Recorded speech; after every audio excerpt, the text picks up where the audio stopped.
Action. So who am I sitting here with today? Vitruvius Babulius. And what are we going to be speaking about? What is love? Action. So who am I sat here with today? Markless ankle. I'm sorry. Can you repeat that? What is your last name? And what are we going to be speaking about here today? Is it better to have loved and lost than to have never loved at all? Who am I sitting here with today? Billiam Whittleheim. And what are we discussing? We are going to be discussing how do you define death. Today we are going to be talking about what is love. Let me just ask you first off, how would you define love? I'd say love is caring immensely about a person, an individual. Do you think it's possible to care about someone without necessarily liking them? Or loving them? I think it depends on the situation, you know? Like, if it's family and you're close with them, you may not really truly like their personality or them as a person. Do you think that there are multiple different types of love? Like, you can love your family different than you can love someone else? Oh, 100%. Like, I love my friends in a different way than I love my family. And, like, same if I were to have a partner, that would be a different type of love. Like, I love my friends in a caring, platonic way. Like, of course I'll tell them that I love them, but, like, yeah. Okay. It's just different, you know? Because family love is a different kind of caring. It's a bond that you already have, and you're already connected with them. But if it's friends, you have to connect with them. Oh my god. Do you think that love means to be unconditionally loyal to somebody? I think it really depends, you know? If it's a partner or people, you're not going to always unconditionally just constantly be in love with them or have love for them. They can do things that can ruin their love. It's not always going to be unconditional. Do you think that love can be stronger at some times and less at other times? Or do you think it's constant? I think it can be stronger. Like, your love can dimmer for someone, and it can also return and be as strong as it ever could be. So, you think that if you truly love someone, that it's possible to ever fall out of love with them? Or do you think that that's something that you can never change? I feel like you could always love them, but you won't be in love with them at that certain time. What kind of love do you think is the strongest? I really think that depends on the individual, because some people are closer and have a stronger bond with their family over their friends or their lover, but some people may not have a good relationship with their family, and they differ. It really depends on their situation. So you think that different types of people can have different types of love? 100%, yes. So, now that we've had a discussion, do you have a different opinion on how would you define love? Yeah, I still believe that it's caring immensely for someone, but it can mean many different things to many different people, and depending on their circumstances and different types of love, so. Vitruvius Bubulus, thank you for your time and your wise words from a wise man. We are going to be discussing, is it better to have loved and lost, to have never loved at all? How do you feel about this question? I feel as though it is one of the deepest questions one could ask. And you know what? There may not be an answer. Take two. So, how would you answer this question? I feel as though it depends on who you ask. Every fellow man would have a different answer to such a deep philosophical question. But it's good that you came to me. The best of the best philosophers you could ask. I think that it is better to have loved and lost than to have never loved at all. Do you think that some people regret love given how much hurt can come with loss?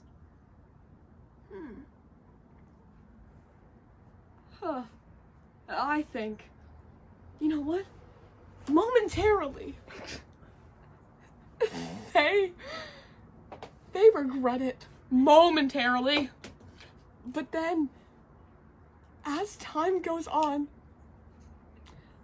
I think they learn something from it. They doth realize. They learn about themselves, who they are. It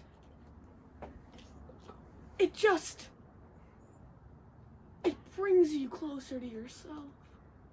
Do you think loving can have negative effects over learning from it? Only if you're a rapscallion, that will happen. Only if you are unintelligent enough to not take a lesson out of it. Only if you are underdeveloped, only then could you not learn something from it. Could you not grow from it? Do you think different types of love can bring different types of hurt? I think of course. I mean, there are different kinds of love. Of course it'd bring different kinds of hurt. You're not different. You're not special. Different experiences bring different outcomes. If you lose a family member, if you lose a family's love, of course, it would be different than if you lost your maiden's love. Do you think people that have never loved know what they're missing out on? I think, personally, from my expert opinion, I think that they know to an extent. Not fully, but to an extent they know. Okay? They know that there's something out there that they're not feeling.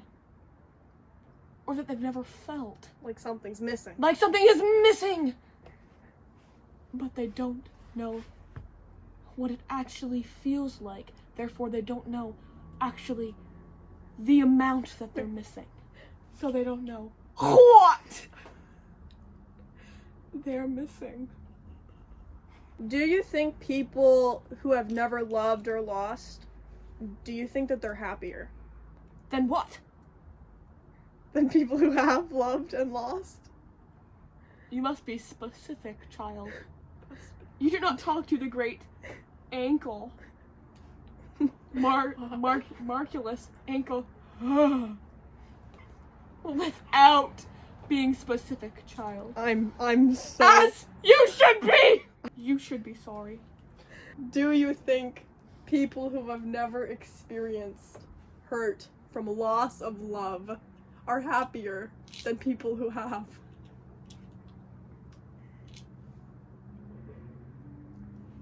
That question, it strikes me deep.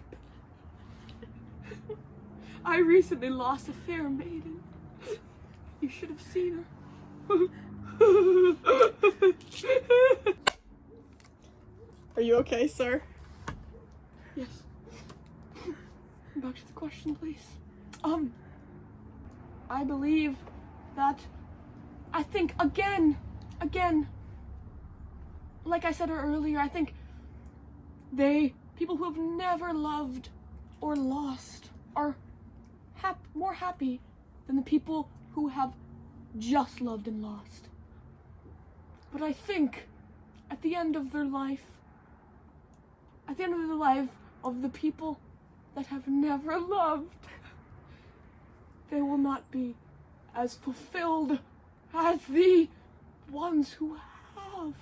So, although it hurts in the moment, in the long run, It is worth it, my child! Trust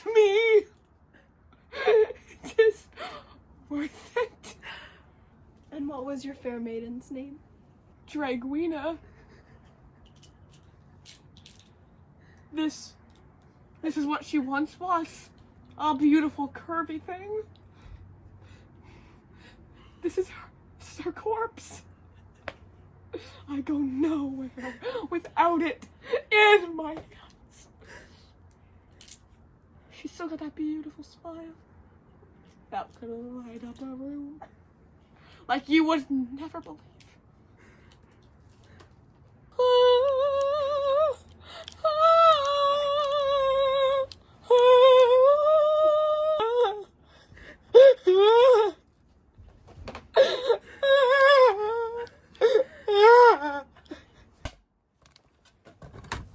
Now, Mr. Do you think people who have never loved have less wisdom than people who have loved and then lost? As someone who has loved, I think I'm very wise. And I think I'm wiser than people that haven't. Because you know what? It is life experience that makes somebody. And I think if you don't have it, you are nothing. I really do believe that people who have loved have more of a complex understanding, a different outlook on the world than people who have not. So yes, the answer to your question, you heard it here first from Mr. Is yes. I do in fact believe that people who have loved and lost are wiser and no more than people who have never loved. The final thing I'm going to say to you is, after this discussion, do you feel that it is better to have loved and lost than to have never loved at all? Yeah. Did I not? Okay, you guys need to understand. I'm right. I have been right. Take one. So my first question is to you. How do you define death? I think that there are multiple different forms of death. I think that people can have the death of their physical body as well as the death of their soul. What do you think happens after you die? I think the afterlife can be perceived in a lot of different ways. And I personally, William Whittlesheim, believe that the afterlife is whatever you believe it to be. I think that someone who's Christian and believes in heaven and hell, that's where their conscience will end up. I think that an atheist who believes there's nothing, I think that's where their conscience will end up, with nothing when they die. And what do you believe in? I don't know. It's hard to say. I'm very open-minded. So, elaborate more on the whole death of your physical body and death of your soul being different. I think that what a person is, not a human, but what a person is their consciousness.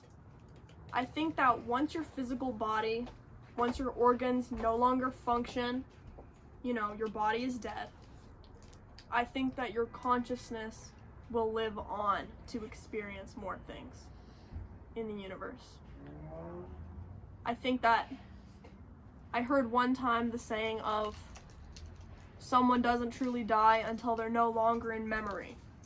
As long as someone remembers who you are, your spirit is still alive. But once you're forgotten, then that's it. And I like the idea of that. And what do you think happens to your soul once you're forgotten? I don't know. I think it can mean a lot of different things. I guess it depends on what you believe in the afterlife to be. People who believe in reincarnation, you wouldn't be able to say once they're forgotten, they're no longer there because they're in a new human body. Mr. Whittlesheim, I think there's something in your beard. Is it gone? Yeah. Thanks, guys. I really appreciate you telling me that. So, Mr. Whittlesheim, Do you Yes. think a person ever truly dies while their soul is off and gone? I think that if the consciousness of somebody can live on forever, if their soul can live on forever, then no. There is no true permanent death. And Mr. Whittleheim, what would you define a person's soul and conscious? I think that as long as you are able to perceive, as long as you are able to have at least a, well, not really an understanding, but an experience. So, say for example, if my physical body were to die right now, and all that was left of me was energy. If I was in the universe as energy, as long as I was able to perceive that, think something of it, then I still exist. And Mr. Whittleheim! Whittleheim, are you afraid to die? I think people are often afraid of what they don't understand. I think people are often afraid of things that they don't know or they don't understand, so in a sense, I don't know what's gonna happen when I die. And I can find that frightening, but, you know, I'm ready for it. I think that you'll understand once you've passed. So no, I wouldn't say I'm afraid to die, no. Do you think someone truly knows when they are about to die or are dead? I think that sometimes when people aren't ready to die and they know that it's coming, that they get very frightened of it. But I think that there's a lot of times when people pass that they know that they've lived a very fulfilling life and they're not afraid of it, you know? I think that people are usually aware when they're gonna die, but I don't know if they're always confident on what's gonna happen. Now, Mr. Whittleheim! I find it very disrespectful that you keep messing this up. I'm gonna walk off in a second. Whittleheim. Billiam Whittleheim. Billllliam.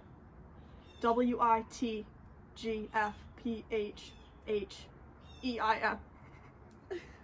Mr. Whittleheim? Yes. Mr.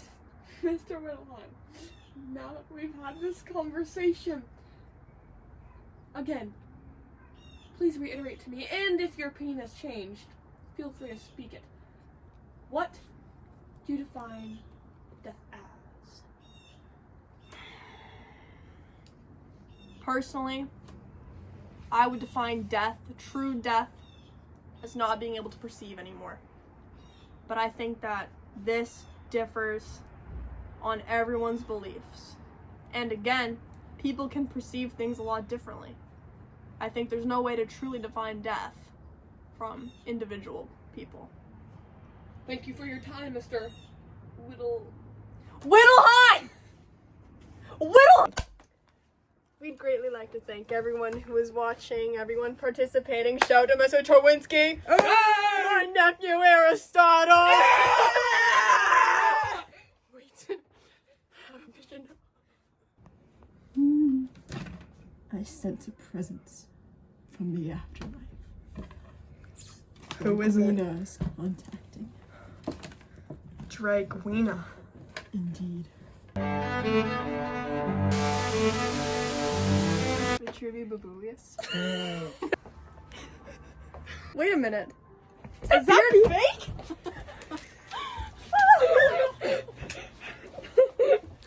Marcellus. Billiam Whittleheim. And what is your question? There's a spider in it. What? Billiam Whittleheim. Burn.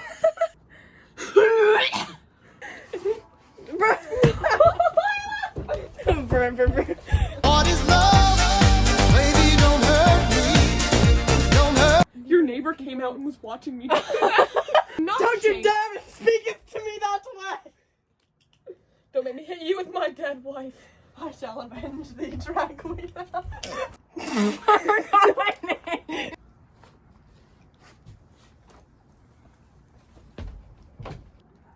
momentarily. Okay. Like, do you think? Oh, Or I loved her too. She was my lover. Really? Well, I'm the one who gets to touch up on these bones every night. And you took her life. Now. I am the great dragon warrior. So you killed Draguino. It was you. No, it wasn't like that. It was an accident. No. I never wanted you to find out like that. How dare you? You took my wife. You took my wife. You rapscallion, you. Draguina. She was who wanted me. I think I may experience death. Okay. hey guys, thanks for watching Lots of Lyla. Subscribe to